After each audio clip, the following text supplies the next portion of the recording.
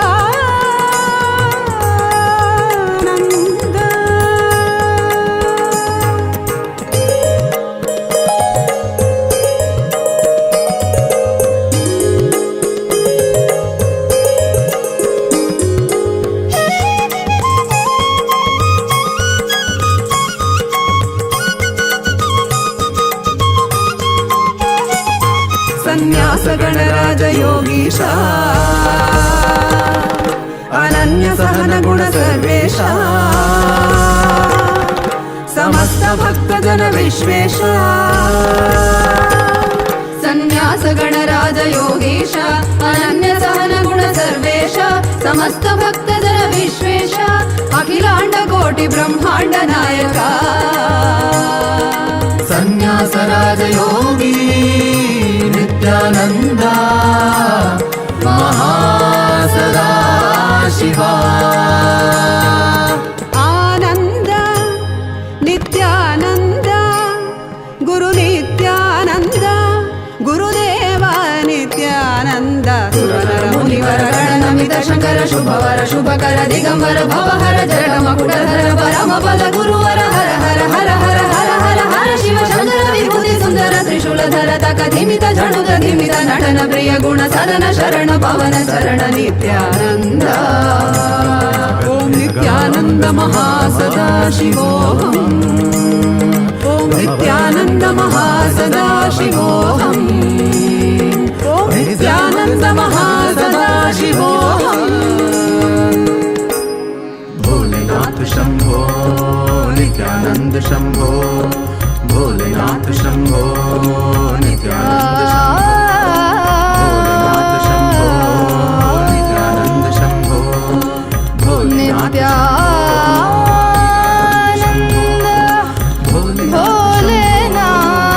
नित्यानंद शंभो पधारे नित्यानंद शंभो पधारे मेरे स्वामी पधारे हैं मेरे स्वामी पधारे हैं के घर घर हर घर गाए मारे नित्यानंद की महिमा घर घर हर घर गाए मारे भोलेनाथ की महिमा.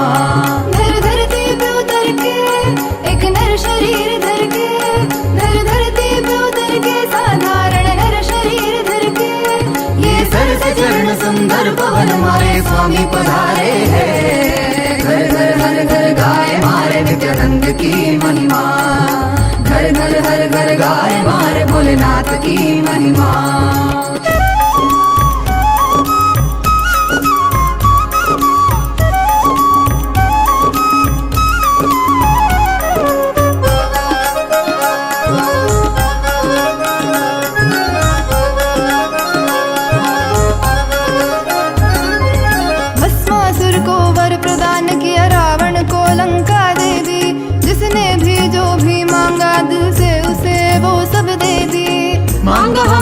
कुछ भी नहीं, देते गए जो है सभी।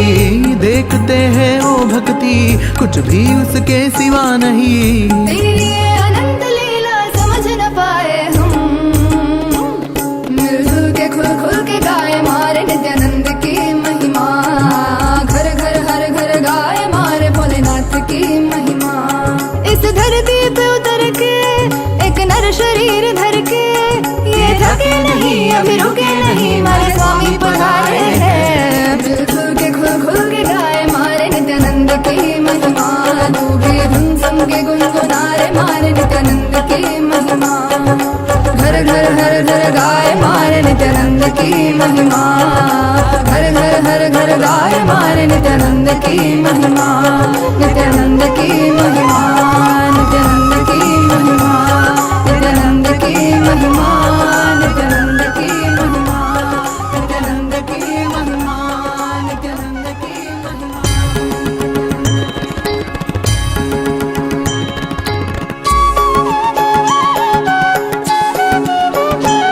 मम माता जनकोऽपि त्वं, मम रात्रिं दिवसत्वं, कालभैरवाय नमः। जगदादिस्त्वं अन्तस्त्वं, हे जगत्कारण मम संघर्षत्वं पूर्णत्वं, हे फलप्रदाता मम भूमिराकाशत्वं। नित्यानन्दा मम सर्वस्वं, नित्यानन्दा मम सर्वस्वं, मम सर्वस्वं।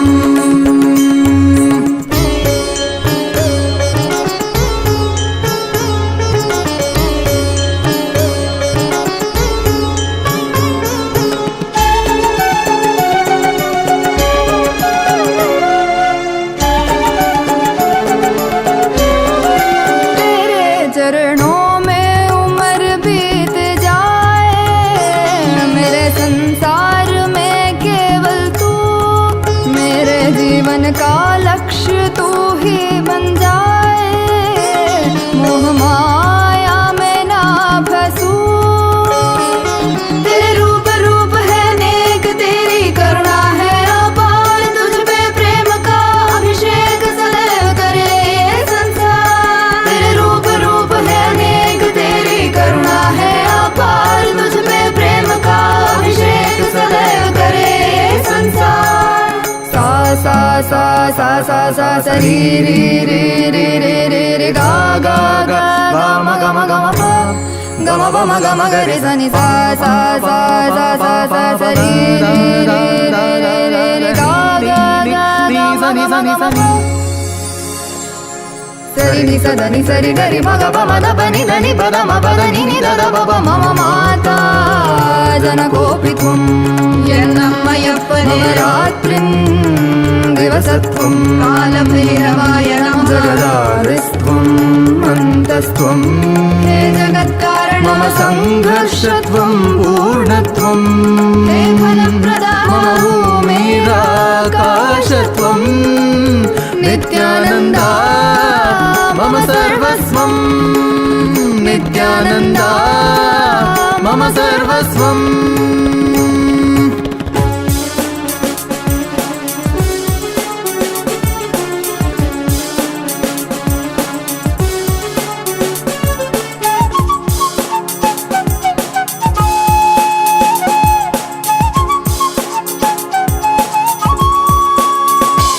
सनातन धर्म के उधार, सकल जग दुख दैत्य संहार। तुझे जो टोके वो अपने मरण स्मरण कर लेना, उनकी आचरण सहन करेंगे तू अपनी जन्म कारण पूरी कर ले। तेरे शरण शरण में आए हम, साथ तेरे हैं हम।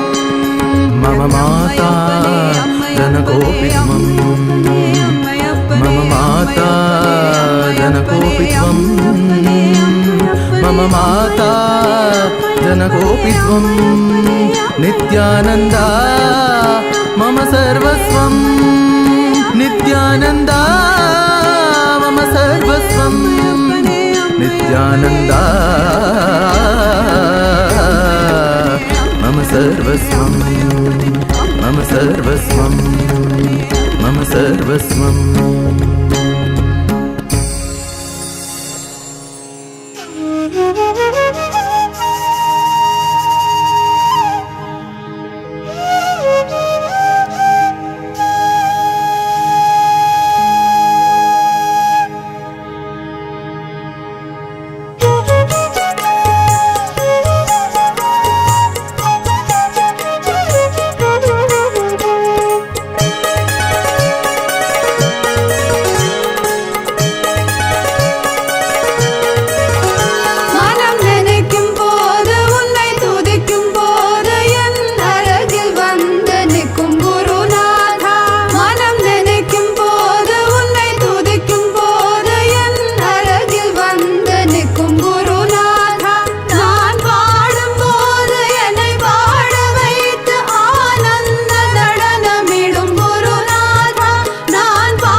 நித்யானந்தா என்று பாடிடுவோம். பாடுவோமே பேரானந்தமுடனே, பாடுவோமே பேரானந்தமுடனே. சத்குரு பாதமல சுடுவோமே, சத்குரு பாதமல சுடுவோமே. பாடி பாடி கொண்டாடுவோமே குருநாதா குருநாதா என்று பாடிடுவோம். நித்யானந்தா நித்யானந்தா என்று பாடிடுவோம். குருநாதா குருநாதா என்று பாடிடுவோம். நித்யானந்தா நித்யானந்தா என்று பாடிடுவோம். குருநாதா குருநாதா என்று பாடிடுவோம். நித்யானந்தா நித்யானந்தா என்று பாடிடுவோம். குருநாதா குருநாதா என்று பாடிடுவோம். நித்யானந்தா நித்யானந்தா என்று பாடிடுவோம். நித்யானந்தா நித்யானந்த தேவா, நித்யானந்தா நித்யானந்த தேவா, நித்யானந்தா நித்யானந்த தேவா, நித்யானந்தா நித்யானந்த தேவா, நித்யானந்தா நித்யானந்த தேவா, Nithyananda Nityananda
Guru Nityananda Paramahamsa Nityananda Adi Guru Nityananda Paramahamsa Nityananda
Awaken to receive that invincible space that Swamiji has, the Supreme Pontiff of Hinduism has, as our inner space, that powerfulness, that courage and that valor, strength of Swamiji's as our inner space. In today's special Ajayatva Diksha, we are going to take a few minutes to take all of you through the different avenues through which you can ask your questions, your blessings, boons, and you can submit your prayers to Swamiji's lotus feet. So we have multiple different options available, and we are going to be now taking you through each of these platforms. The first being YouTube. You all can head to Kailasa's SPH Nityananda, the official YouTube channel. Don't forget to subscribe to the channel. And you all can head to the live video, the topmost live video, and you can go ahead and post your prayers, your blessings, requests, all of that on the comment section of that live video. The next platform is WhatsApp. You all can head to kailasa.org, our official website, and you will get a notification in the homepage, home screen itself. Click and join the WhatsApp community, and in the WhatsApp community you can post your prayers, your blessings requests, and your boons requests to Swamiji. The next is X, formerly Twitter platform, and the official handle of Swamiji's is Kailasa's SPH Nityananda Paramashivam. Please head to the official Twitter handle, and on top there's a pinned tweet. Reply that pinned tweet with the hashtag #AskTheAvatar. You can ask any questions that you want, any revelations that you would like to request from Swamiji. You can post all of them on this as a reply tweet. The next is Instagram. Head to Sri Nityananda, Kailasa's SPH Nityananda, the official Instagram handle. And you can, don't forget to follow, and right to the left corner of the screen, you will have the profile picture on which there'll be a live notification. So hit that button, it'll lead you to the live video. You can put all your prayers, your blessings, requests, everything as a comment under that live video. The next is Facebook platform, the official Facebook page, Kailasa's SPH JGM Nityananda Paramashivam. Please head to the official Facebook page, and you can go to the topmost live video on the Facebook page, and don't forget to like, share it to your friends and family members so they can enjoy the darshan as well, and leave your prayers and blessings, requests, everything as a comment in the comment section. To every one of you that are sitting here eagerly to receive this very powerful initiation,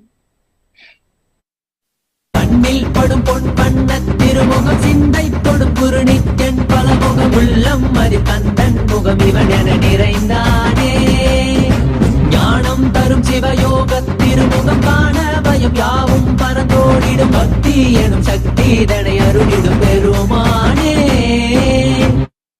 One of you to attend the full day program to receive the maximum benefits of these initiations. Now, let us all continue to behold this extremely powerful darshan of Bhagavān Somaskanda Murti and Shishya Bhava Murti forms of Paramashiva. All of you can post any prayers, any blessings, requests, boons that you want to ask, or any prayers that you'd like to ask. Offer your gratitude, love at Swamiji's lotus feet. Let us all continue enjoying this very powerful darshan. கண்ணார கண்டிடுங்கள்.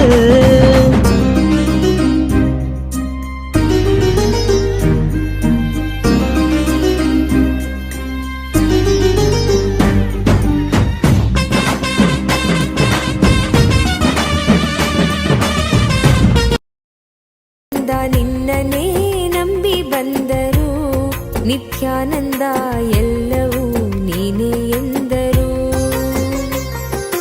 ನಿನ್ನನೇ ನಂಬಿ ಬಂದರು ನಿತ್ಯಾನಂದ ಎಲ್ಲವೂ ನೀನೇ ಎಂದರು.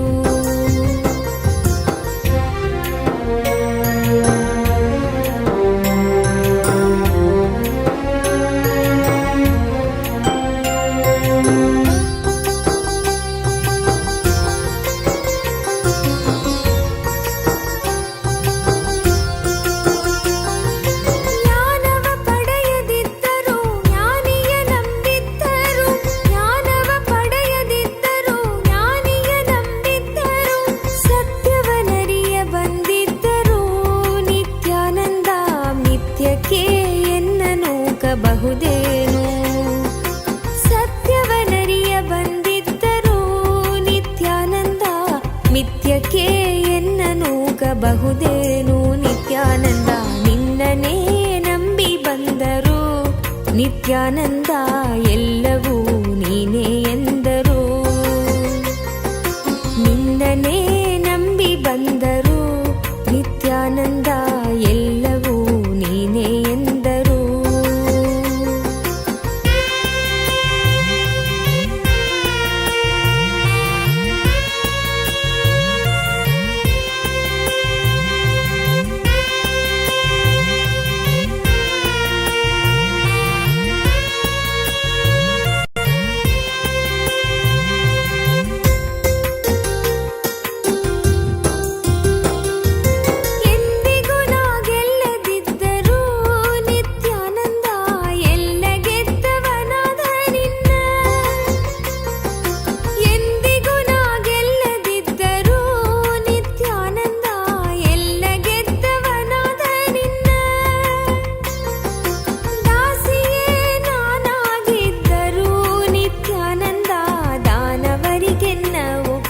ಬಹುದೇನು ದಾಸಿಯೇ ನಾನಾಗಿದ್ದರು ನಿತ್ಯಾನಂದ ದಾನವರಿ.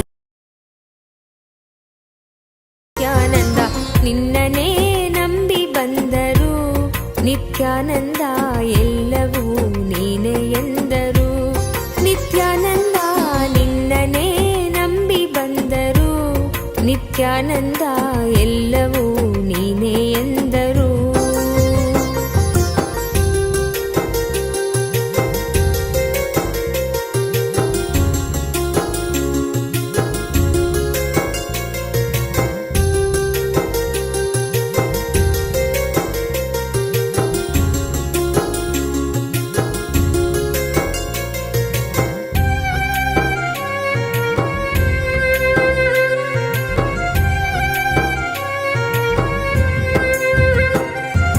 ಹರಿಯದವರು ಅರಿತಂತಿದ್ದರು ಹರಿಯದವರು ಅರಿತಂತಿದ್ದರು ಹರಿದವರು ಅರಿಯದಂತಿದ್ದರು ಹರಿದವರು ಅರಿಯದಂತಿದ್ದರು.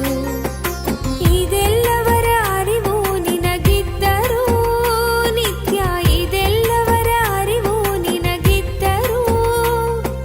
ಹರಿಯದವನಂತೆ ನೀ ಸುಮ್ಮನಿರಬಹುದೇನು ನಿನ್ನನೇ ನಂಬಿ ಬಂದರು ನಿತ್ಯಾನಂದ ಎಲ್ಲವೂ ನೀನೇ ಎಂದರು.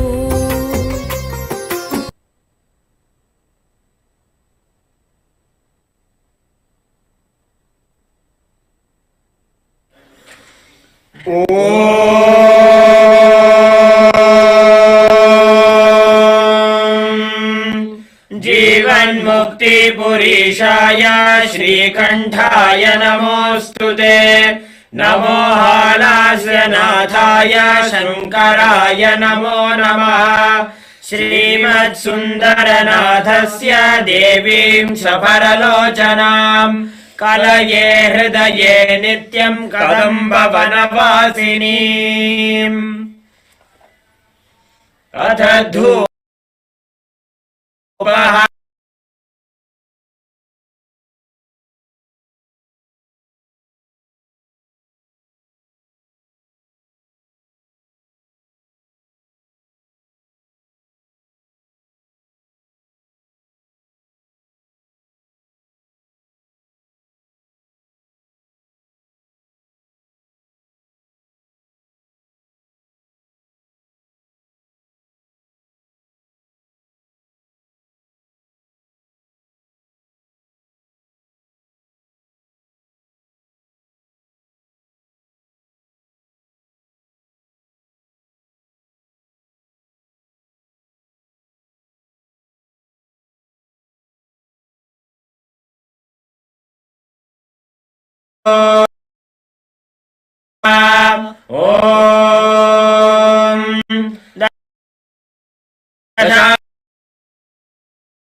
गुग्गुलो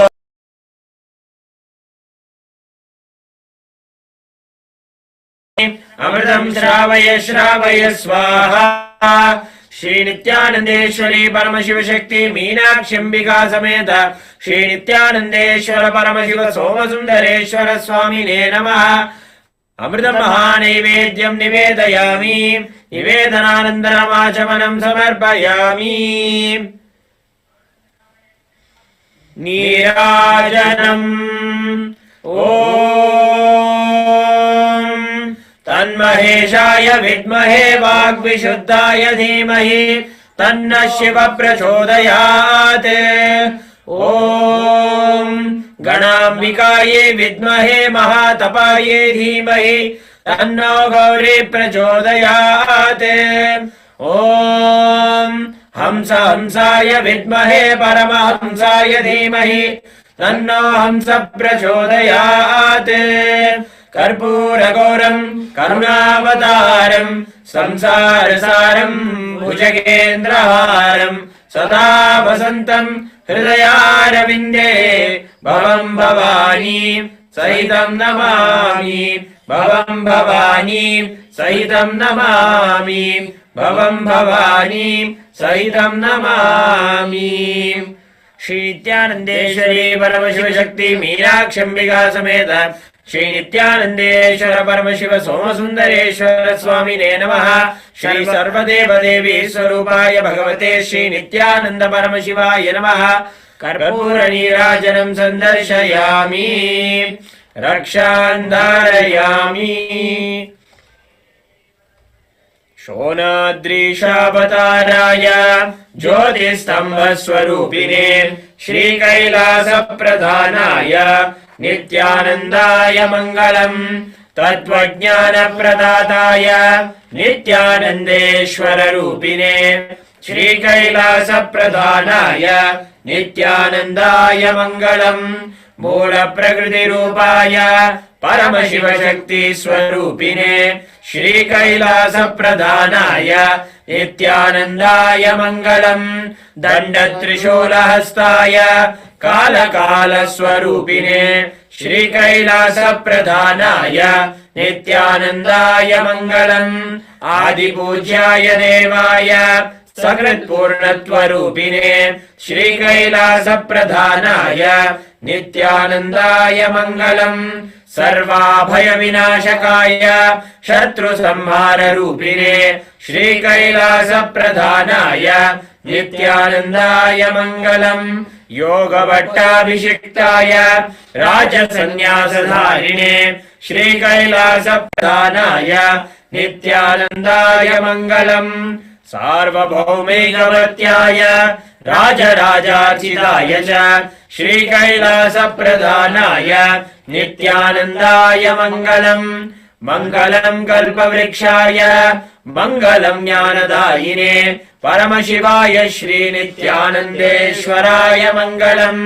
मङ्गलम् श्रीविद्याम्बायै मङ्गलम् कामदायिन्यै सर्वमङ्गलदात्री नित्यानन्देश्वर्ये मङ्गलम् मङ्गलम् गुरुदेवाय मोक्षमूलाय मङ्गलम् परमावताराय नित्यानन्दाय गुरवे मङ्गलम् त्वं सुनतमहं धन्य मम प्राणमहेश्वर गंगाधर नामेति स्तोत्रस्थानं नमाम्यहम्। हरि ओम् तत्सत्। सर्वं भगवत् Shri Gyanendra परमशिवार्पणमस्तु।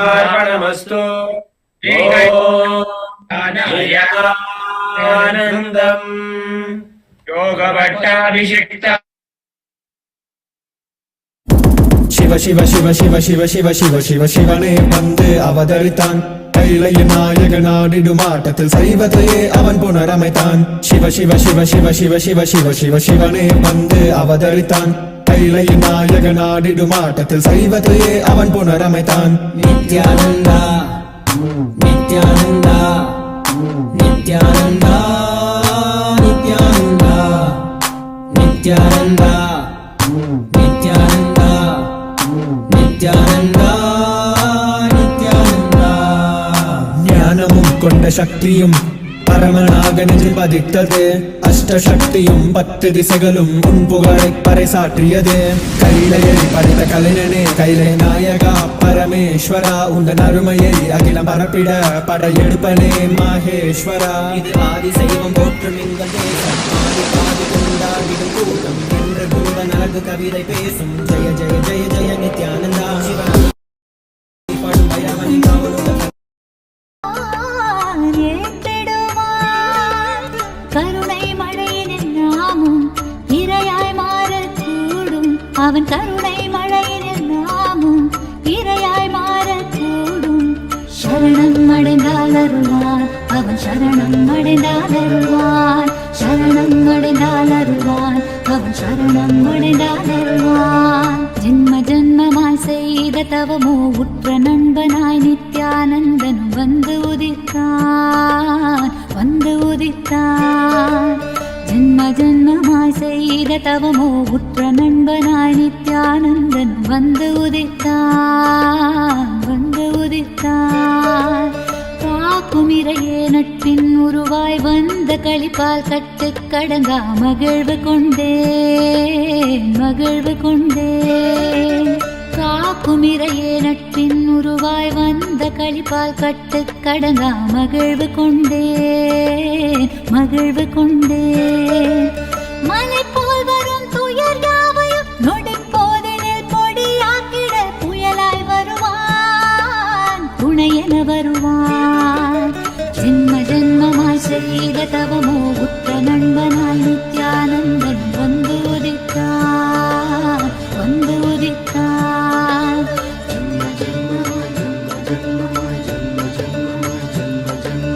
Nithyananda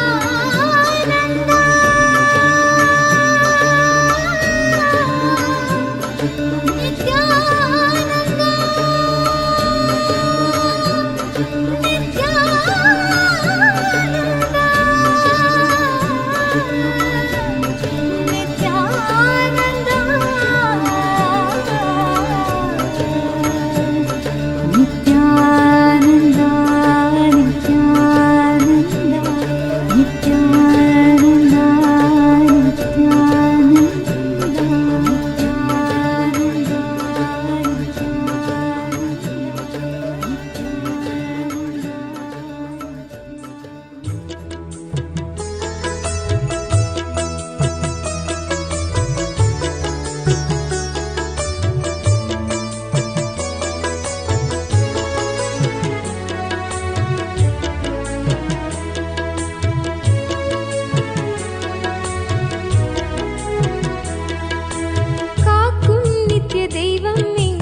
Ajayatva's Sishyabhava Murti, Somaskandamurti.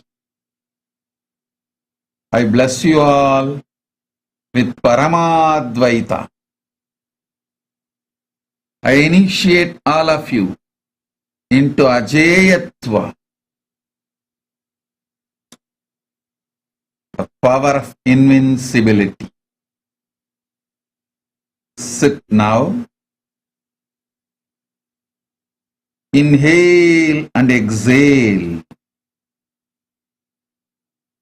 along with me. My breathing goes to Kailasa and comes down. Sit and tune your breathing along with my breathing. You will see Tyagaraja dancing inside you.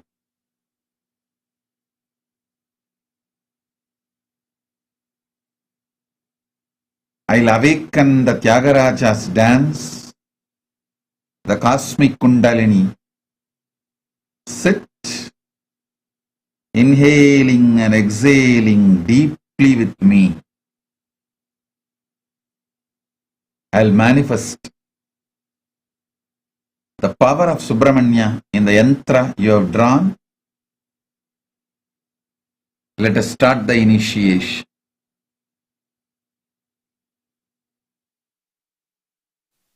பார்வையில் என் முக்கண் திறந்தாய், பரமசிவன் திட வைத்தாய்.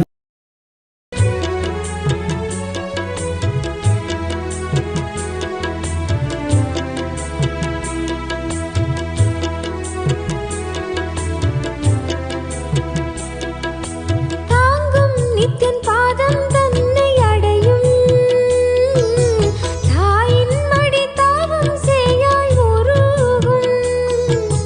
தாங்கும் நித்தியன் பாதம் தன்னை அடையும் தாயின் மடி தாவம் சேயாய் உருகும். தேகம் மனரோகம் எல்லாம் விலகும். தேகம் மனரோகம் எல்லாம் விலகும். தெய்வீக நிலை தன்னில் ஆழ்ந்து நிறையும். தெய்வீக நிலை தன்னில் ஆழ்ந்து நிறையும். மாற்றமில்லாததை ஏற்றுக்கொள்ளும் உயர் புத்தி நிலை தன்னை காட்டிவிடும். மாற்றமில்லாததை ஏற்றுக்கொள்ளும் உயர் புத்தி நிலை தன்னை காட்டிவிடும். நித்யானந்தன் கல்பதரு தரிசனம். குரு நித்யானந்தன் கல்பதரு தரிசனம். தியானம் தானே தந்த தாகம் தீர்த்துவிடும். ஆன்ம ஞானம் எனும் ஆனந்தம் கூட்டிடும். நித்யானந்தன் கல்பதரு தரிசனம். தியானம் தானே தந்த தாகம் தீர்த்துவிடும். ஆன்ம ஞானம் எனும் ஆனந்தம் கூட்டிடும். நித்யானந்தன் கல்பதரு தரிசனம். குரு நித்யானந்தன் கல்பதரு தரிசனம். காக்கும் நித்திய தெய்வம் இங்கு வருமோ? வேண்டும் வரம் தன்னை அள்ளி தருமோ? காக்கும் நித்திய தெய்வம் இங்கு வருமோ? வேண்டும் வரம் தன்னை அள்ளி தருமோ? காணும் உயிர்க்கெல்லாம் ஆனந்த தருணமோ? நித்யானந்தன் கல்பதரு தரிசனமோ?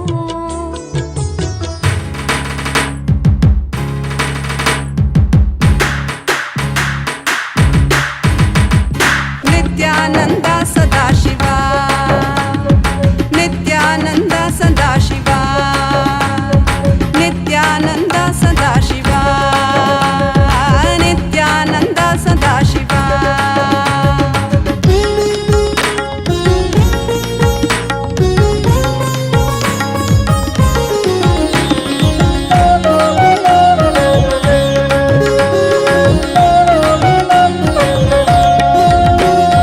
ಹುಟ್ಟುವಾಗ ಒಬ್ಬನೇ, ಹೋಗುವಾಗ ಒಬ್ಬನೇ. ಹುಟ್ಟುವಾಗ ಒಬ್ಬನೇ, ಹೋಗುವಾಗ ಒಬ್ಬನೇ. ಬದುಕುವಾಗ ಮಧ್ಯೆ ಬಿದ್ದೆ ಮಾಯಜಾಲದಿ.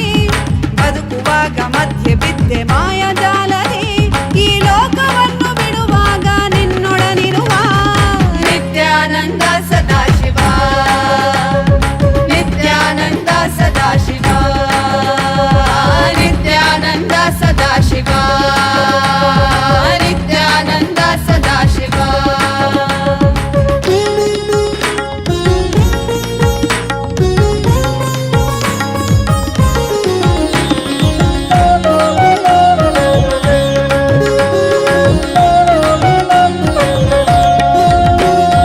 ಒಡವೆ ಬ್ಯಾಂಕು ಬ್ಯಾಲೆನ್ಸು ನಿನ್ನವಲ್ಲ ಎಂದಿಗೂ ಒಡವೆ ಬ್ಯಾಂಕು ಬ್ಯಾಲೆನ್ಸು ನಿನ್ನವಲ್ಲ ಎಂದಿಗೂ ಮಡದಿ ಮನೆ ಮಕ್ಕಳು ಎಂಬ ಮೋಹ ಕೊರೆಯುವುದು ಮಡದಿ ಮನೆ ಮಕ್ಕಳು ಎಂಬ ಮೋಹ ಕೊರೆಯುವುದು ಜ್ಞಾನದರಿವು ಭಕ್ತಿ ತಿಳಿವು ಶಕ್ತಿ ಕೊಡುವುದು ನಿತ್ಯಾನಂದ ಸದಾಶಿವ ನಿತ್ಯಾನಂದ ಸದಾಶಿವ ನಿತ್ಯಾನಂದ ಸದಾಶಿವ ನಿತ್ಯಾನಂದ ಸದಾಶಿವ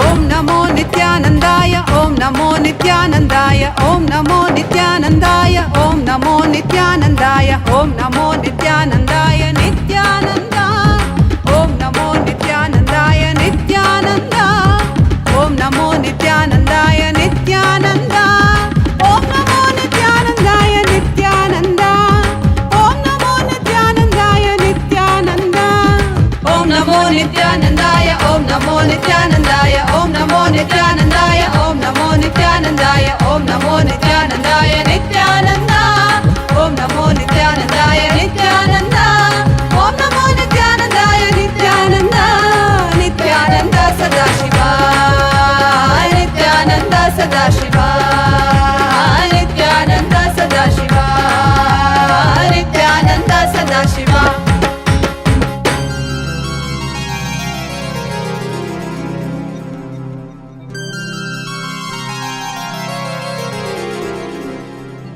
मृत्युञ्जयाय रुद्राय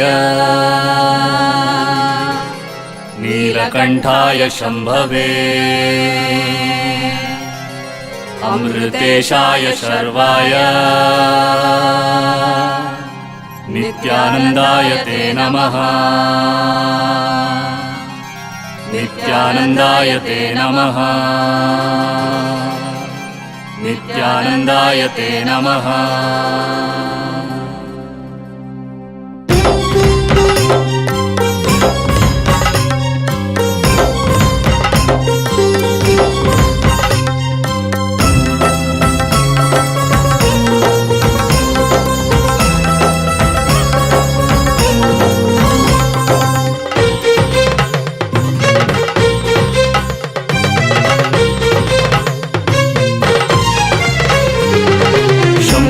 शिव शंभो हर शंभो हर शंभो शंभो शिव शंभो हर शंभो हर शंभो शंभो शिव शंभो हर शंभो वर शंभो शंभो शिव शंभो हर शंभो वर शंभो नित्यानंदेश्वर बिडदिपुरीश्वर नित्यानंदेश्वर बिडदिपुरीश्वर सामगान प्रिय शंकर प्रेम हृदय शशिशेखर सामगान प्रिय शंकर प्रेम हृदय शशिशेखर नर्तन प्रिय परमेश्वर ईश्वर नित्येश्वर हर हर हर हर नर्तन प्रिय परमेश्वर ईश्वर नित्येश्वर हर हर हर हर शंकर शिव शंकर शंकर अभयंकर शंकर शिव शंकर शंकर अभयंकर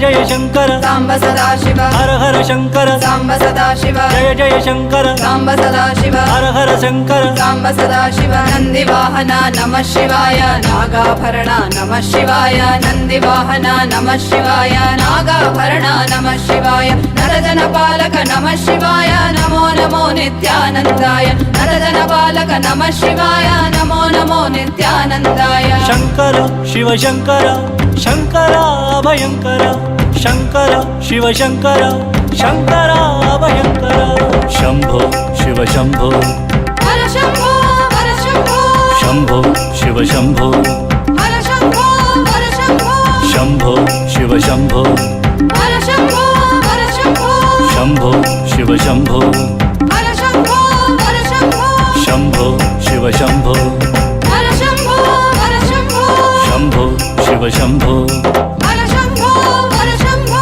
शंभो शिव शंभो हर शंभो हर शंभो शंभो शिव शंभो हर शंभो हर शंभो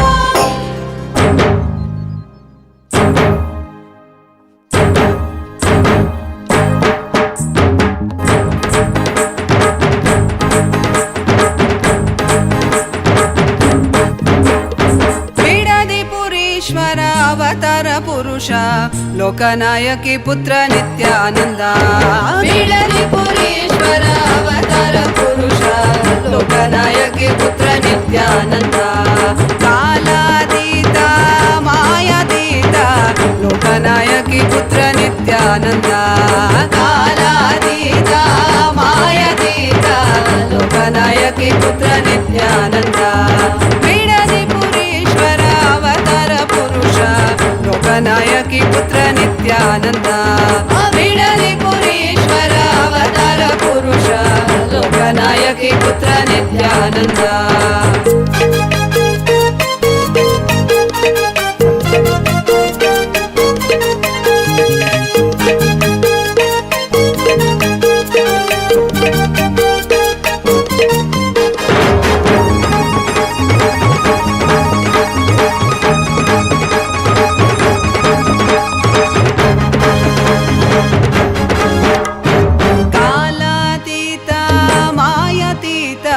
लोकनायकी पुत्र नित्यानंद कालातीत मायातीत लोकनायकी पुत्र नित्यानंद अरुणगिरीश्वर आनंदेश्वर अरुणाचलेश्वर नित्यानंद अरुणगिरीश्वर आनंदेश्वर अरुणाचलेश्वर नित्यानंद बीडदिपुरीश्वर अवतार पुरुष लोकनायकी पुत्र नित्यानंद बीडदिपुरीश्वर अवतार पुरुष लोकनायकी पुत्र नित्यानंद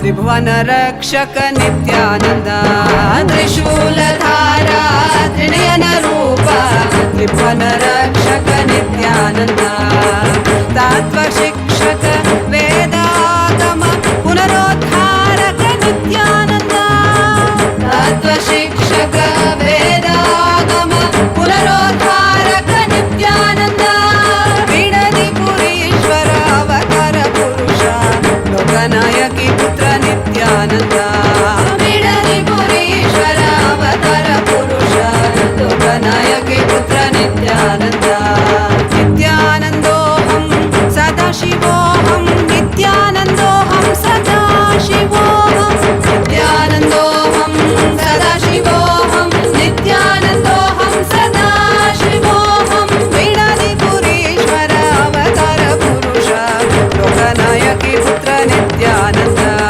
बीडदिपुरीश्वर अवतार पुरुष लोकनायकी पुत्र नित्यानंद लोकनायकी पुत्र नित्यानंद लोकनायकी पुत्र नित्यानंद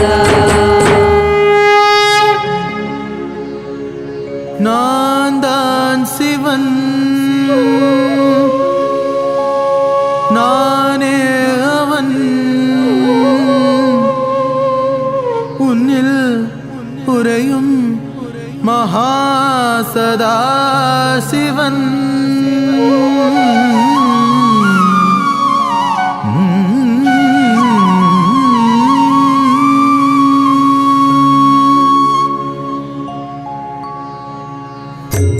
நான் தான் சிவன் சிவன் சிவன் நானே அவன் அவன் அவன் உன்னில் உறையும் மகாசதா சிவன் உன்னில் உறையும் மகாசதா சிவன்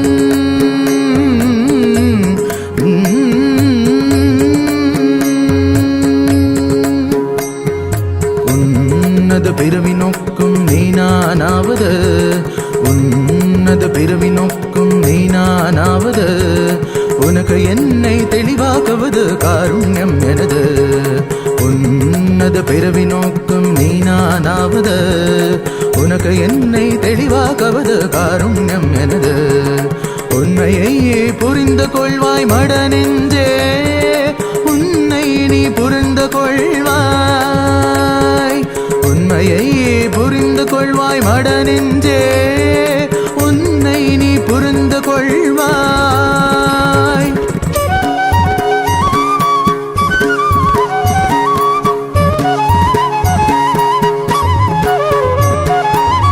என் கண்களை நீ பார்த்தது போதுதான் உனக்கென காத்திருந்தேன்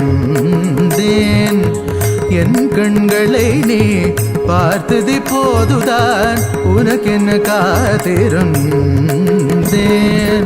நான் கால காலமாய் காத்திருந்தேன்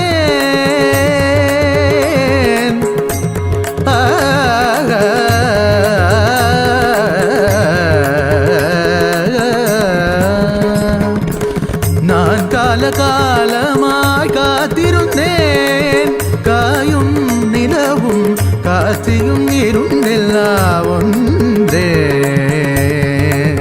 ஒன்றே நீயும் நானும் இருவிரெல்லா ஒன்றே ஒன்றே ஒன்றே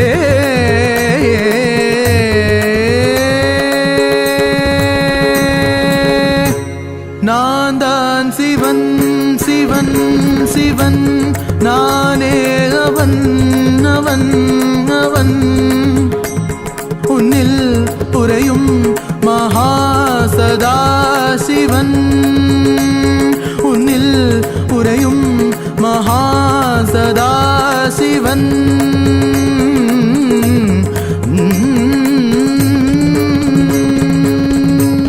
நீதா சிவன் சிவன் சிவன் நீதாவன் அவன் அவன் சதா சிவனே நித்யானந்தனா அவதரித்த நித்யானந்தனே போற்றி சதா சிவனே போற்றி நித்யானந்தனே போற்றி சதா சிவனே போற்றி நித்யானந்தனே போற்றி சதா சிவனே போற்றி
शुभवर शुभकर दिगंबर भवहर जट मकुटधर परम पद गुरुवर हर हर हर हर हर हर हर शिव शंकर विभूति सुंदर त्रिशूलधर तक धिमित झणुत धिमित नटन प्रिय गुण सदन शरण पवन शरण नित्यानंद सदा शिव नित्यानंद नित्यानंद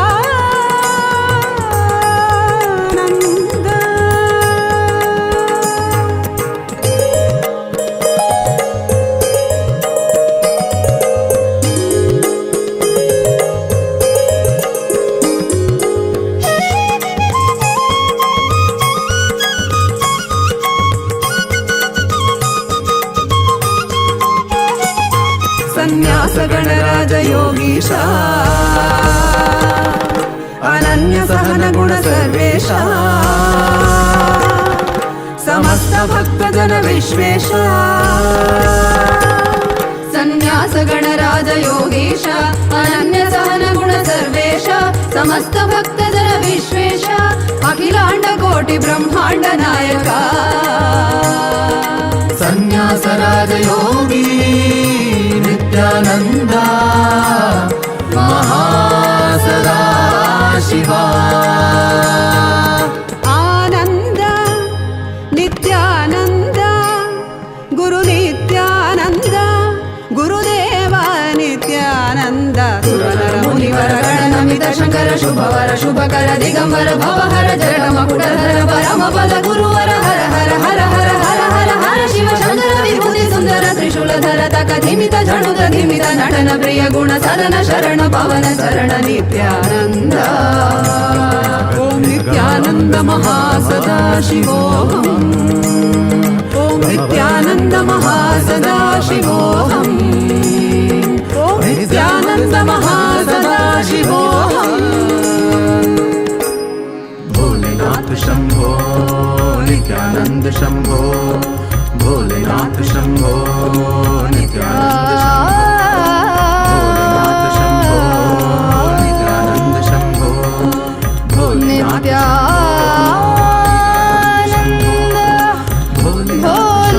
भोलेनाथ शंभो पधारे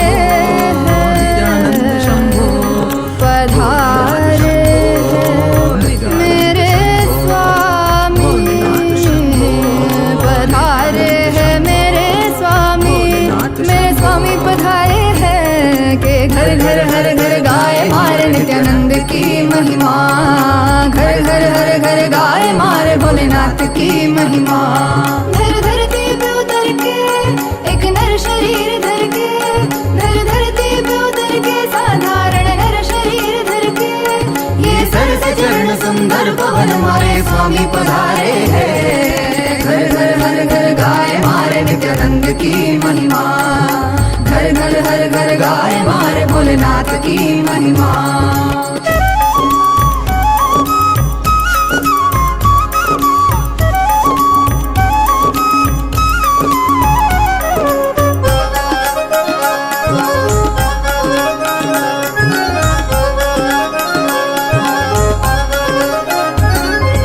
भस्मासुर को वर प्रदान किया रावण को लंका दे दी जिसने भी जो भी मांगा दिल से उसे वो सब दे दी मांगा हमसे कुछ भी नहीं देते गए जो है सभी देखते हैं वो भक्ति कुछ भी उसके सिवा नहीं तेरी ये अनंत लीला समझ न पाए हम मिलजुल के खुल खुल के गाए मारे नित्यानंद की महिमा घर घर हर घर गाए मारे भोलेनाथ की महिमा इस धरती पे उतर के एक नर शरीर धर के ये थके नहीं अभी रुके नहीं मारे स्वामी पधारे हैं मिलजुल के खुल खुल के गाए मारे नित्यानंद की महिमा तू भी धुन सम के गुनगुनारे मारे नित्यानंद की महिमा घर घर हर घर गाए मारे नित्यानंद की महिमा घर घर हर घर गाए मारे नित्यानंद की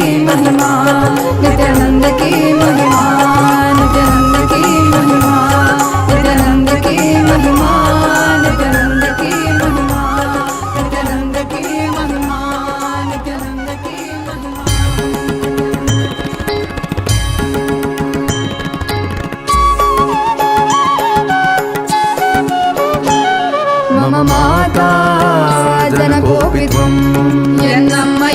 मम रात्रिं दिवसत्वं कालभैरवाय नमः जगदादिस्त्वम् अन्तस्त्वं हे जगत्कारण मम संघर्षत्वं पूर्णत्वं हे फलप्रदाय मम भूमिराकाशत्वं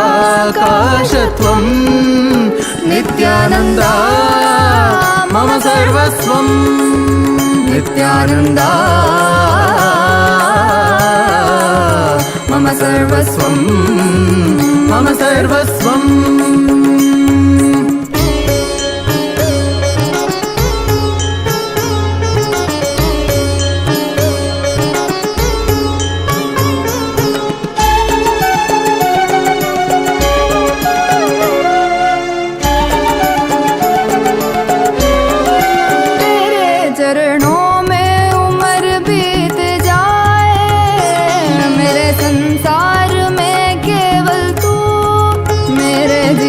का लक्ष्य तू ही बन जाए मोह माया में ना फंसूं तेरे रूप रूप है नेक तेरी करुणा है अपार तुझ पे प्रेम का अभिषेक सदैव करे संसार तेरे रूप रूप है नेक तेरी करुणा है अपार तुझ पे प्रेम का अभिषेक सदैव करे संसार सा सा सा सा सा सा री री री री री री री गा गा गा ग म ग प ग म प म ग म ग रे सा नि सा सा सा सा सा सा सा री री री री री री गा गा गा नी सा नि सा नि सा नि सरि नि सा द नि सरि ग रि म ग प म द प नि द नि प द म प द नि नि द द प प म म माता जनकोऽपि त्वं यन्नमयप्पने मम रात्रिं दिवसत्वं कालभैरवाय नमः जगदादिस्त्वम् अन्तस्त्वं हे जगत्कारण मम संघर्षत्वं पूर्णत्वं हे फलप्रदाय मम भूमिराकाशत्वं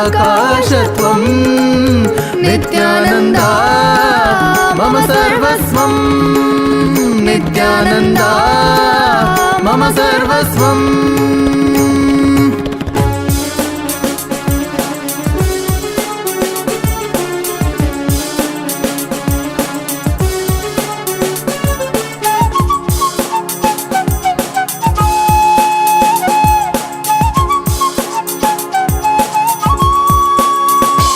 सनातन धर्म के उधार सकल जग दुख दैत्य संहार तुझे लौटो के वो अपने मरण स्मरण कर लेना उनकी आचरण सहन करेंगे तू अपनी जन्म कारण पूरी कर ले तेरी शरण शरण में आए हम साथ तेरे हैं हम मम माता जनकोऽपि त्वं मम माता जनकोऽपि त्वं मम माता जनकोऽपि त्वं नित्यानन्दा मम सर्वस्वं नित्यानन्दा मम सर्वस्वं नित्यानन्दा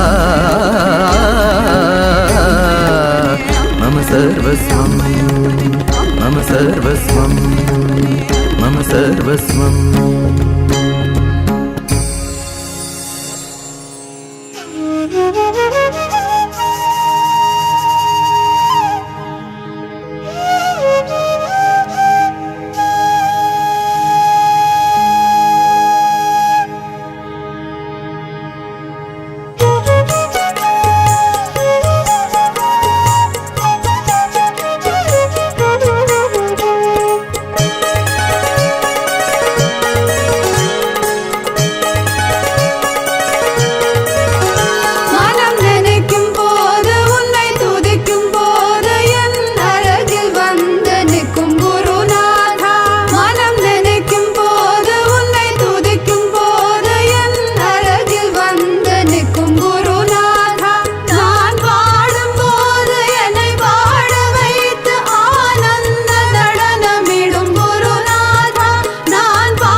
नित्यानन्द नित्यानन्द देवा नित्यानन्द नित्यानन्द देवा नित्यानन्द नित्यानन्द देवा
நித்யானந்தா என்று பாடிடுவோம் பாடுவோமே பேரானந்தமுடனே பாடுவோமே பேரானந்தமுடனே சத்குரு பாதமல சுடுவோமே சத்குரு பாதமல சுடுவோமே பாடி பாடி கொண்டாடுவோமே குருநாதா குருநாதா என்று பாடிடுவோம் நித்யானந்தா நித்யானந்தா என்று பாடிடுவோம் குருநாதா குருநாதா என்று பாடிடுவோம் நித்யானந்தா நித்யானந்தா என்று பாடிடுவோம் குருநாதா குருநாதா என்று பாடிடுவோம் நித்யானந்தா நித்யானந்தா என்று பாடிடுவோம் குருநாதா குருநாதா என்று பாடிடுவோம் நித்யானந்தா நித்யானந்தா என்று பாடிடுவோம் நித்யானந்தா நித்யானந்த தேவா நித்யானந்தா நித்யானந்த தேவா நித்யானந்தா நித்யானந்த தேவா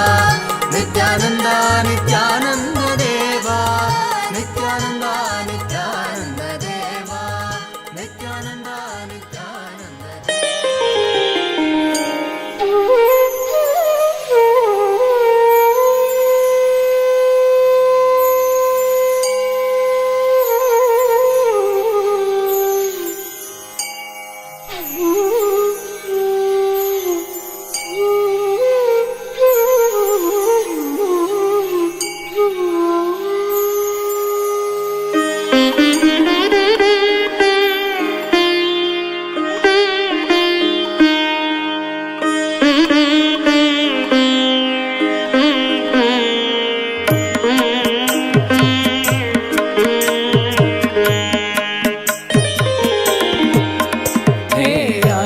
गिरीश्वर रूपा परमहंसा नित्यानन्दा हे अरुणगिरीश्वर रूपा परमहंसा नित्यानन्दा हे कालभैरव रूपा कर्णवतारा नित्यानन्दा हे कालभैरव रूपा कर्णवतारा नित्यानन्दा हे सर्व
स्वयं प्रकाश नित्यानन्द हे सर्वहृदय निवास विनोधरण नित्यानन्द हे सर्वहृदय निवास विनोधरण नित्यानन्द गुरुदेवा नित्यानन्द परमहंस नित्यानन्द गुरुदेवा Nityanand Paramhans Nityanand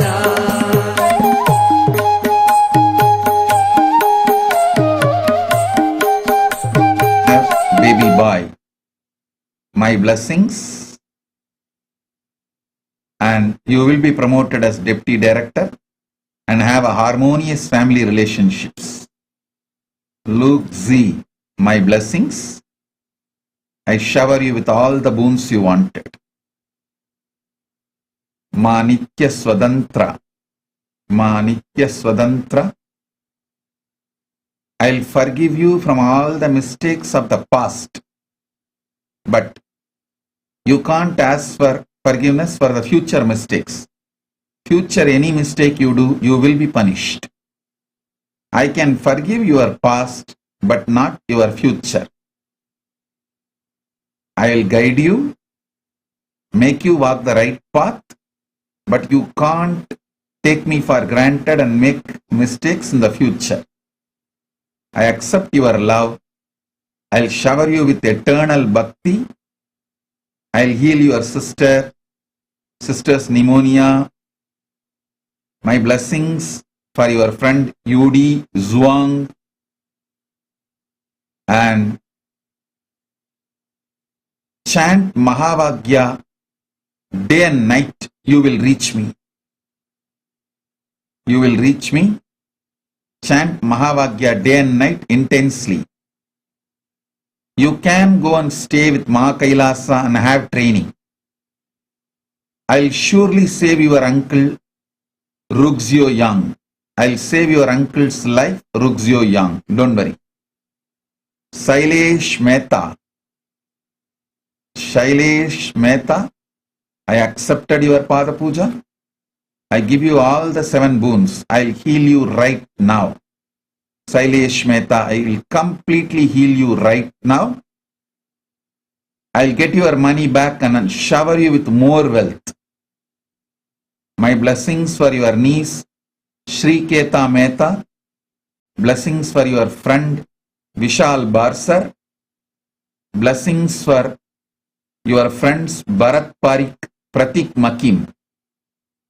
I will always reside in you and liberate you. I'll give you enlightenment, harmony, happiness with you and with your family. Tatast. Shailesh Mehta, Tatast. Blessings.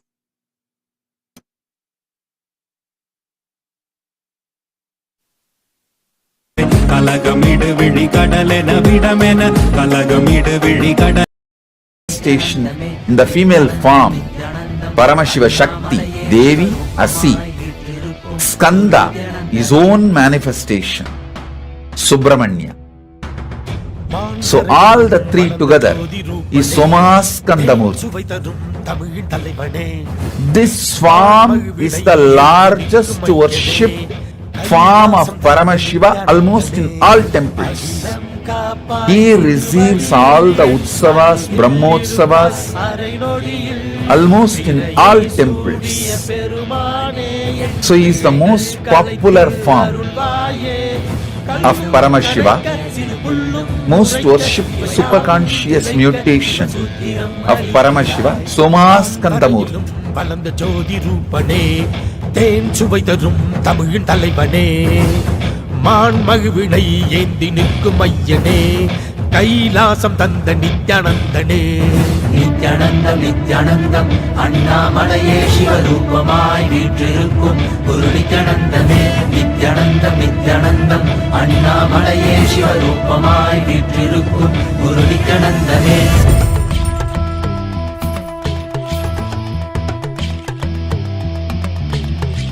Shiva, Shiva, Namah Shiva, Shri Rudra Tandava Shiva Parashiva Maheshwara Shri Kala Kala Ishvara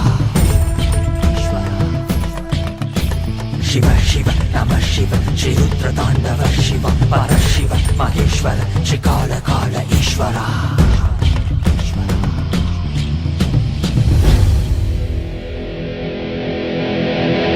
காலம் தாசு கயிற்றினை வீச மார்க்கண்டேயனும் உன்னை கட்டி அணைக்கவே விரைந்து வந்தவா உதிரம் கொட்டும் கண்களை மாற்ற வேடம் கண்களை எடுத்து உனக்கு பொறுத்திட மோட்சம் தந்தவா அண்ட மொத்தம் ஆண்டிடும் அகண்ட ஜோதி ரூபனே அடியாரின் பக்தி ஏற்றிடும் எமையாளும் நித்யானந்தனே மரியாய் விதியை சிவமாய் மாற்றிட உன் அருளால் எனையும் பதம் சேர்த்திட அடியாய் முடியாய் மலையாய் நின்றிட உன் அடியார் அவர்க்கும் அடியோனாய் வந்தவா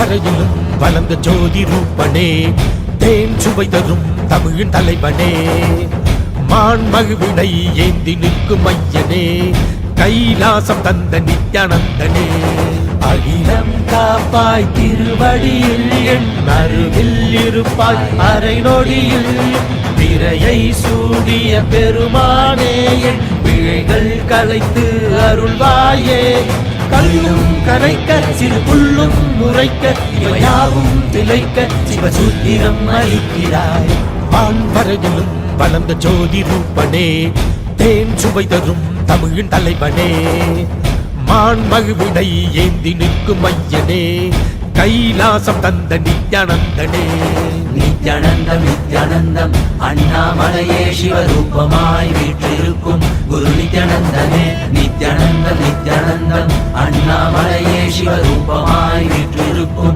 குரு நித்யானந்தனே நித்யானந்தம் நித்யானந்தம் அண்ணாமலையே சிவரூபமாய் வீற்றிருக்கும் குரு நித்யானந்தனே நித்யானந்தம் நித்யானந்தம் அண்ணாமலையே சிவரூபமாய் வீற்றிருக்கும் குரு நித்யானந்தனே நான் தான் சிவன் நானே அவன் உன்னில் உறையும் மகாசதா சிவன்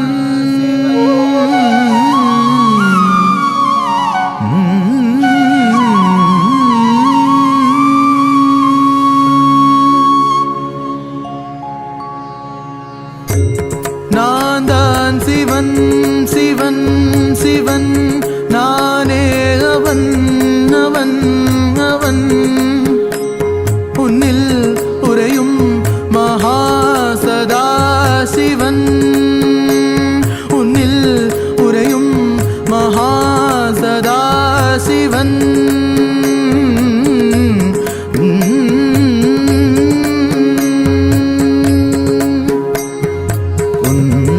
பிறவி நோக்கும் நீனானாவது உன்னத பிறவி நோக்கும் நீனானாவது உனக்கு என்னை தெளிவாக்குவது காருண்யம் எனது உன்னத பிறவி நோக்கும் நீனானாவது உனக்கு என்னை தெளிவாக்குவது காருண்யம் எனது உண்மையை புரிந்து கொள்வாய் மட நெஞ்சே உன்னை நீ புரிந்து கொள்வாய்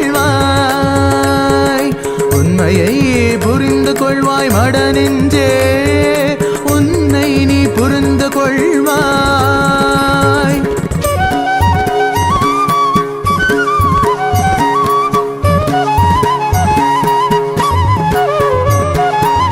என் கண்களை நீ பார்த்தது போதுதான் உனக்கென காத்திருந்தேன்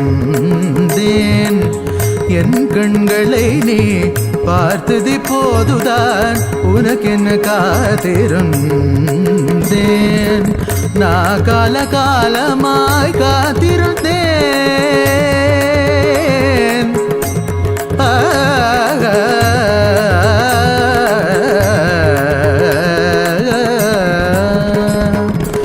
நான் காலமாய் காத்திருந்தேன் காயும் நிலவும் காட்சியும் இருந்தெல்லாம் ஒன்றே ஒன்றே நீயும் நானும் இருவிரெல்லாம் ஒன்றே ஒன்றே ஒன்றே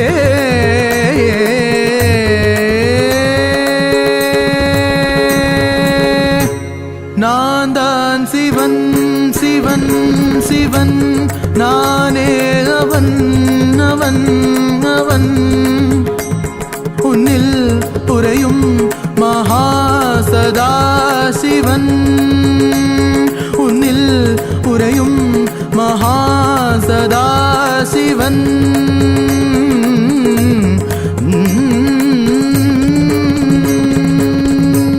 நீதா சிவன் சிவன் சிவன் நீதாவன் அவன் அவன் சதா சிவனே நித்யானந்தனா அவதரித்த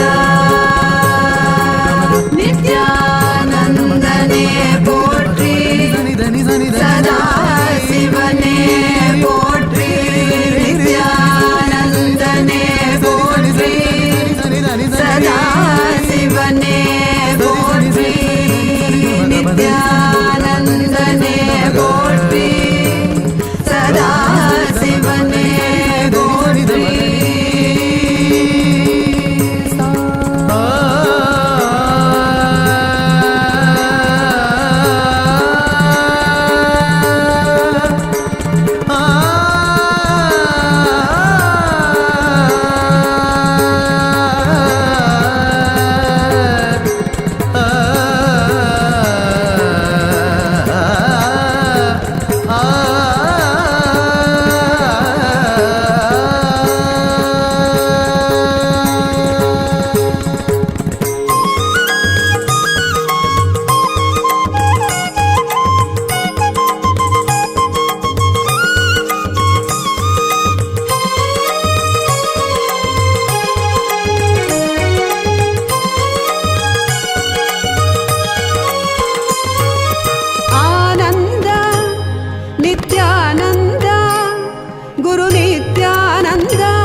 शंकर शुभवर शुभकर दिगंबर भवहर जटमकुटधर परमपद गुरुवर हर हर हर हर हर हर हर शिव शंकर विभूति सुंदर त्रिशूलधर तकधिमित झणुत धिमित नटन प्रिय गुण सदन शरण पवन चरण नित्यानंद सदा शिव नित्यानंद नित्यानंद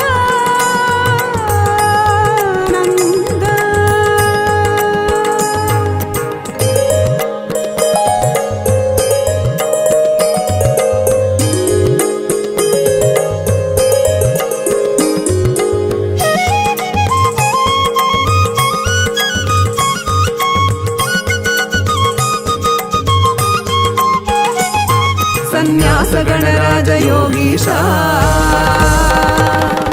अनन्य सहन गुण सर्वेशा समस्त भक्त जन विश्वेशा संन्यास गणराज योगीशा अनन्य सहन गुण सर्वेशा समस्त भक्त जन विश्वेशा अखिलांड कोटि ब्रह्मांड नायका संन्यास राज योगी नित्यानंद महासदा शिवा आनंद नित्यानंद गुरु नित्यानंद गुरुदेव नित्यानंद सुरनर मुनिवर गणनमित शंकर शुभवर शुभकर दिगंबर भवहर जटमकुटधर परमपद गुरुवर त्रिशूलधर तक धिमित झणुत धिमित नटन प्रिय गुण सरन शरण पवन चरण नित्यानंद ओम नित्यानंद महासदा शिवोऽहम् ओम नित्यानंद महासदा शिवोऽहम् ओम नित्यानंद महासदा शिवोऽहम् भोलेनाथ शंभो नित्यानंद शंभो भोलेनाथ शंभो नित्यानंद शंभो नित्यानंद शंभो भोलेनाथ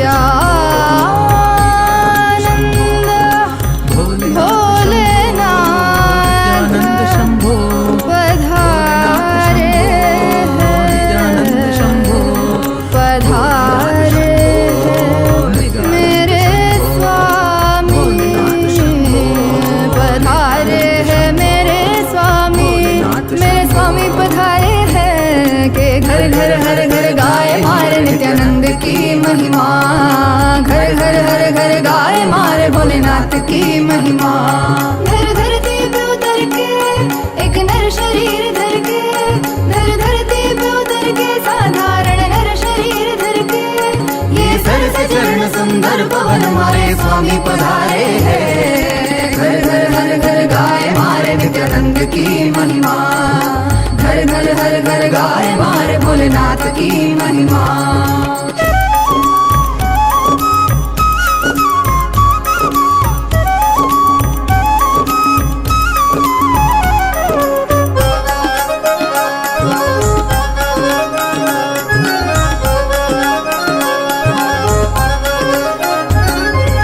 भस्मासुर को वर प्रदान किया रावण को लंका दे दी जिसने भी जो भी मांगा दिल से उसे वो सब दे दी मांगा हमसे कुछ भी नहीं देते गए जो है सभी देखते हैं वो भक्ति कुछ भी उसके सिवा नहीं तेरी ये अनंत लीला समझ न पाए हम मिलजुल के खुल खुल के गाए मारे नित्यानंद की महिमा घर घर हर घर गाए मारे भोलेनाथ की महिमा इस धरती पे उतर के एक नर शरीर धर के ये थके नहीं अभी रुके नहीं मारे स्वामी पधारे हैं मिलजुल के खुल खुल के गाए मारे नित्यानंद की महिमा तू भी धुन सम के गुनगुनारे मारे नित्यानंद की महिमा घर घर हर घर गाए मारे नित्यानंद की महिमा घर घर हर घर गाए मारे नित्यानंद की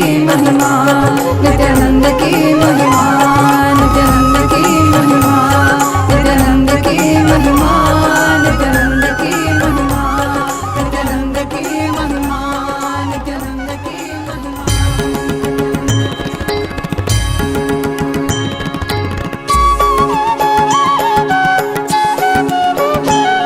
मम माता जनकोऽपि त्वं यन्नम्मयप्पने मम रात्रिं दिवसत्वं कालभैरवाय नमः जगदादिस्त्वं अन्तस्त्वं हे जगत्कारण मम संघर्षत्वं पूर्णत्वं हे फलप्रदा मम भूमिराकाशत्वं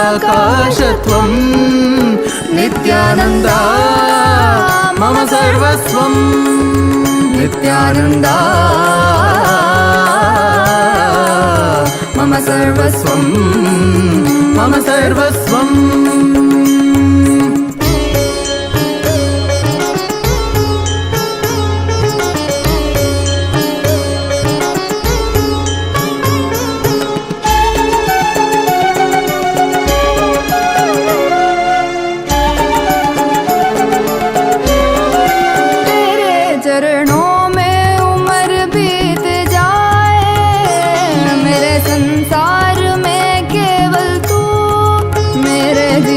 का लक्ष्य तू ही बन जाए मोह माया में ना फंसूं तेरे रूप रूप है नेक तेरी करुणा है अपार तुझ पे प्रेम का अभिषेक सदैव करे संसार तेरे रूप रूप है नेक तेरी करुणा है अपार तुझ पे प्रेम का अभिषेक सदैव करे संसार सा सा सा सा सा सा री री री री री री ga ga ga ga ma ga ma ga ma pa ga ma pa ma ga ma ga re sa ni sa sa sa sa sa sa sa re re re re re re ga ga ga ga sa ni sa ni sa ni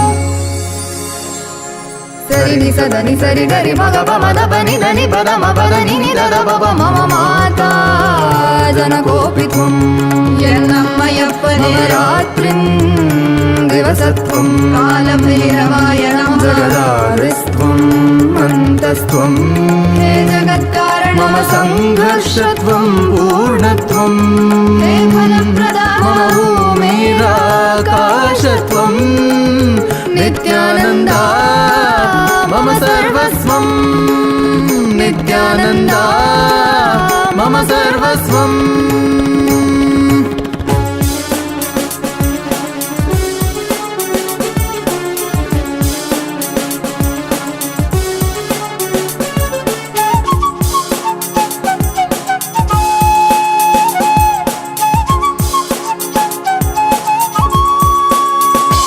सनातन धर्म के उधार सकल जग दुख दैत्य संहार तुझे जो टोके वो अपने मरण स्मरण कर लेना उनकी आचरण सहन करेंगे तू अपनी जन्म कारण पूरी कर ले तेरी शरण शरण में आए हम साथ तेरे हैं हम मम माता जनकोपित्वं मम माता जनकोपित्वं मम माता जनकोपित्वं नित्यानन्दा मम सर्वस्वं नित्यानन्दा मम सर्वस्वं नित्यानन्दा मम सर्वस्वं मम सर्वस्वं मम सर्वस्वं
பாடிடுவோம் நித்யானந்தா நித்யானந்தா என்று பாடிடுவோம் பாடுவோமே பேரானந்தமுடனே பாடுவோமே பேரானந்தமுடனே சத்குரு பாதமல சுடுவோமே சத்குரு பாதமல சுடுவோமே பாடி பாடி கொண்டாடுவோமே குருநாதா குருநாதா என்று பாடிடுவோம் நித்யானந்தா நித்யானந்தா என்று பாடிடுவோம் குருநாதா குருநாதா என்று பாடிடுவோம் நித்யானந்தா நித்யானந்தா என்று பாடிடுவோம் குருநாதா குருநாதா என்று பாடிடுவோம் நித்யானந்தா நித்யானந்தா என்று பாடிடுவோம் குருநாதா குருநாதா என்று பாடிடுவோம் நித்யானந்தா நித்யானந்தா என்று பாடிடுவோம் நித்யானந்தா நித்யானந்த தேவா நித்யானந்தா நித்யானந்த தேவா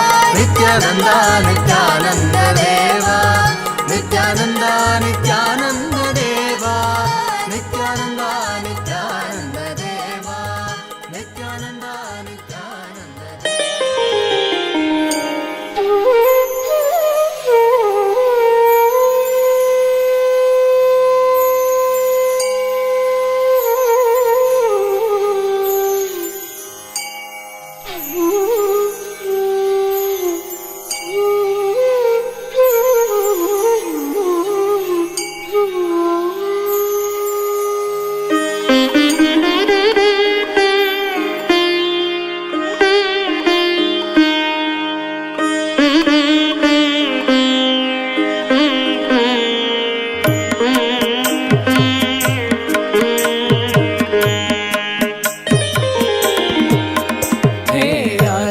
गिरीश्वर रूपा परमहंसा नित्यानन्दा हे अरुणगिरीश्वर रूपा परमहंसा नित्यानन्दा हे कालभैरव रूपा कर्णवतारा नित्यानन्दा हे कालभैरव रूपा कर्णवतारा नित्यानन्दा हे सर्वदेव स्वरूपा गुणवतारा नित्यानन्दा हे सर्वदेव स्वरूपा गुणवतारा नित्यानन्दा हे आदिगुरु नित्यानन्दा परमहंसा नित्यानन्दा हे आदिगुरु नित्यानन्दा परमहंसा नित्यानन्दा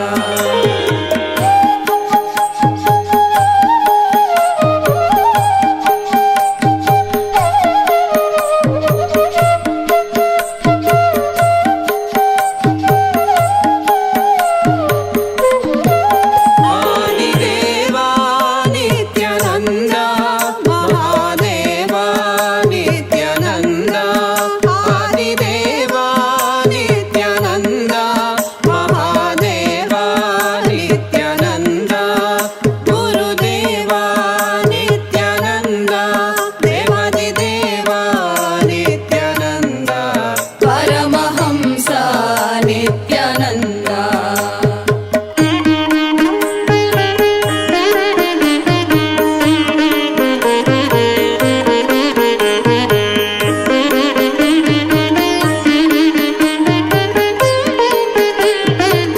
हे कोटि सूर्य प्रकाश स्वयं प्रकाशा नित्यानन्दा हे कोटि सूर्य प्रकाशा स्वयं प्रकाशा नित्यानन्दा हे सर्वहृदय निवासा विनोधरणा नित्यानन्दा हे सर्वहृदय निवासा विनोधरणा नित्यानन्दा गुरुदेवा नित्यानन्दा परमहंसा नित्यानन्दा गुरुदेवा नित्यानन्दा परमहंसा नित्यानन्दा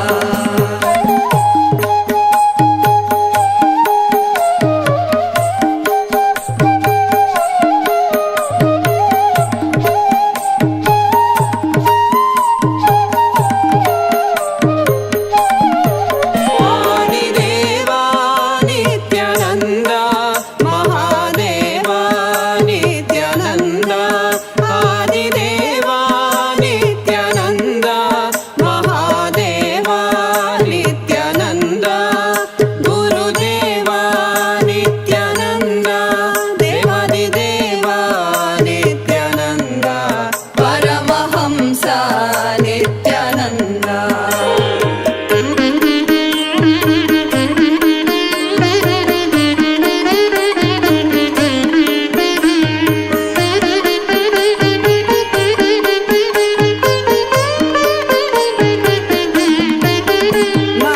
मनमोहक जटा स्वरूपा वीरभद्रेश नित्यानन्द मनमोहक जटा स्वरूपा वीरभद्रेश नित्यानन्द आरुद्र ताण्डव प्रताप हे नटराजा नित्यानन्द रुद्रताण्डव प्रताप हे नटराजा नित्यानन्द अति सुन्दर दिव्य स्वरूपा परमहंस नित्यानन्द अति सुन्दर दिव्य स्वरूपा परमहंस नित्यानन्द हे अरुणगिरीश्वर रूपा परमहंस नित्यानन्द हे कर्तः साक्षात् श्री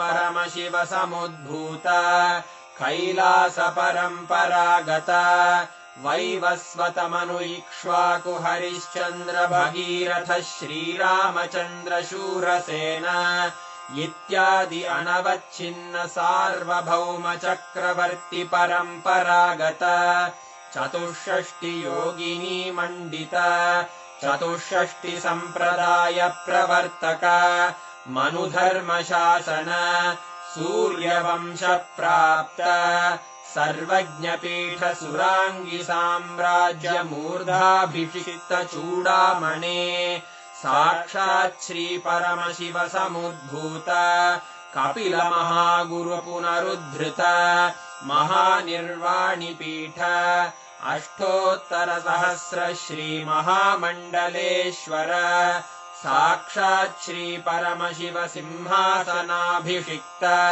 समस्त गणनायक श्री महागणपति समारंभ अनवच्छिन्न पीठाधीश्वर गुरु परंपरा प्राप्त अटल पीठ अष्टोत्तर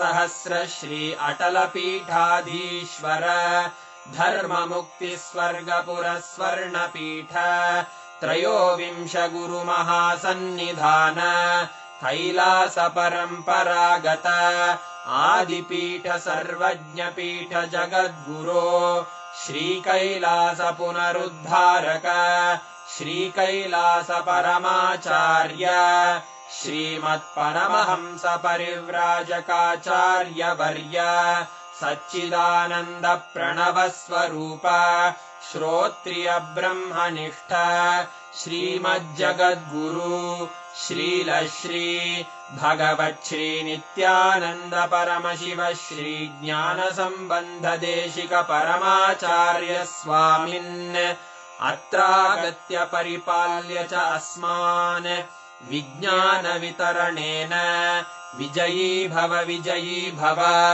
जय जय।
Wow, it's so beautiful to see so many of you have posted about how you have enjoyed the darshan. I know Samji's form was just too beautiful today.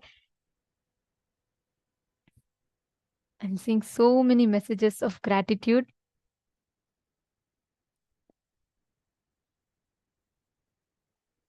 Ma Chingho has posted her messages of gratitude. Wow. The whole chat is flooded with messages of love and gratitude. I know today's darshan was just too beautiful. The way Swamiji initiated all of us into that, the space of invincibility.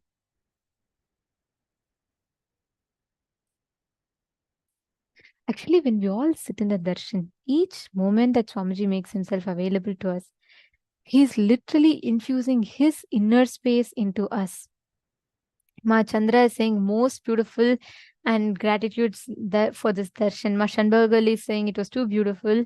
And Ma Lucy is saying thank you so much, Swamiji, for this darshan. And Ma Dharmadara is saying very blessed. And Ma Vamadeva has put a very beautiful message. She's saying it was so most powerful, yet so sweet and lovely. Enjoyed the blessings. So beautiful, Ma. Actually, every one of you that are sitting here, right? Every time that you receive the darshan, every time that you receive these blessings, please understand, Swamiji himself is manifesting in your inner space. He is extending himself to you, giving himself as experience to you. That is this most powerful inner space that Swamiji is infusing us with. And every one of us are blessed with that experience during the darshan. Now, as all of us have received the space of Ajayatva, invincibility, now let us all experience that space, manifesting that space as a power. Swamiji's inner space is one of the most powerful inner space. But the experience you gain of that inner space is only when you manifest it. How can you experience that inner space? When you manifest that inner space as an experience. It is time now for us to manifest that inner space of Swamiji's as an experience. Let us all enter into the power manifestation session. And in this session now, we're going to be manifesting the power of being able to identify anyone, the Sarvajñatva, where just by knowing the name of the person, you will be able to identify all the details about that person. So that is a power that all of us are going to be manifesting in this particular round. Every one of you that are sitting here, take a few minutes, connect to anyone that you'd like to connect, any of your friends, your family members, anyone, and let them give you some unknown name. Actually, you all can even partner up amongst yourself here in the darshan rooms. They can give you any random name that they want. Like, for example, I can tell you some name that you have not known, someone that I know. And what you are going to do is you're going to be scanning that person, the details, whether it's a male, female, what are their likes, dislikes, and how are they connected to me, how are they related to me, and when something significant about that person. See, understand, this power literally enables you, Sarvajñatva means you having the ability to access any information that you want. Accessing the information that is abundantly available in the cosmos, that is a power of Sarvajñatva, which is what all of you are going to be experiencing today. So without further delay, let's enter into the power manifestation. I request every one of you to connect with any of your friends. You can connect even within the program. Have them give you any name that they want, and you're going to be scanning, identifying,